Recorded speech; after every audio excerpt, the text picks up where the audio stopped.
On this consultation, I visited Daisy, she's the black 8-month-old Spoodle, and Zack, a 10-month-old Staffy Cross. The reason for my being here is to help Zack, who's becoming more and more nervous around visitors. In fact, the more that people try to help and try to become his friend, the worse it becomes. Here I'm going to demonstrate the best way to help a nervous dog. As you'll see in a second, when I initially call him over, there's absolutely no chance of him coming over to me, as he's fearful and unsure. The real concern is that if this isn't sorted out now at 10 months old, then as he becomes older, he'll become more confident and start to show his fear through growling and barking, not through backing away. Come here. Come here.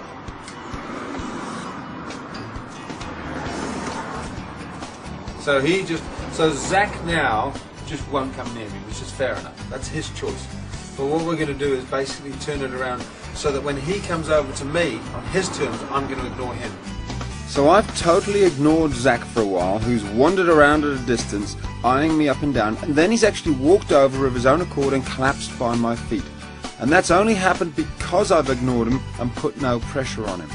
You can see by the way that he's lying that he's already starting to switch off and relax. He's very close to me, and he's turned his back on me, which is a clear signal that he doesn't see me as a serious threat. I'll pick up on this point later on. It's one that's worth remembering. Now here's a trick that you can ask visitors to try. If you give your visitors some real tasty dog treats and then ask them to hold the treats tight in their hands, don't call the dogs over. Instead, let the dogs pick up on the scent and let curiosity get the better of them. It's so important not to put any pressure on the dogs, even at this point when they come over. Just take your time, let them build up their confidence and have a good experience. It's about this point where most people make the big mistake and they lurch towards the dog, making lots of friendly noises which only scares them away. Instead, let's go back to what I was talking about earlier, turning your back on the dog.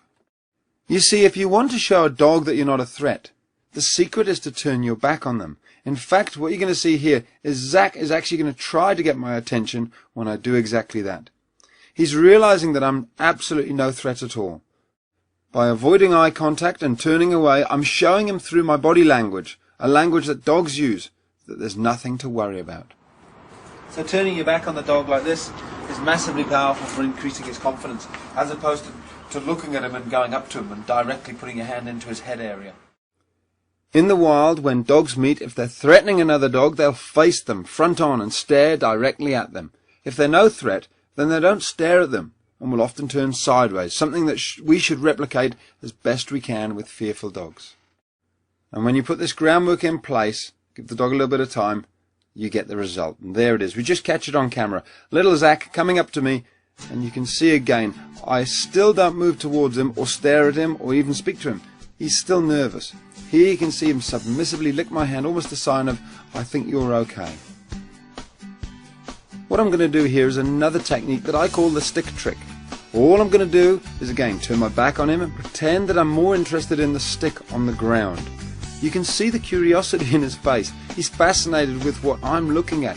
And now you can see how it works. He's fallen for it. He's come round the front of me, right up to me, to see what I'm looking at. Now I'm going to simply walk away from him just to show you how much his confidence is really growing. Here, darling. Come on. Good boy.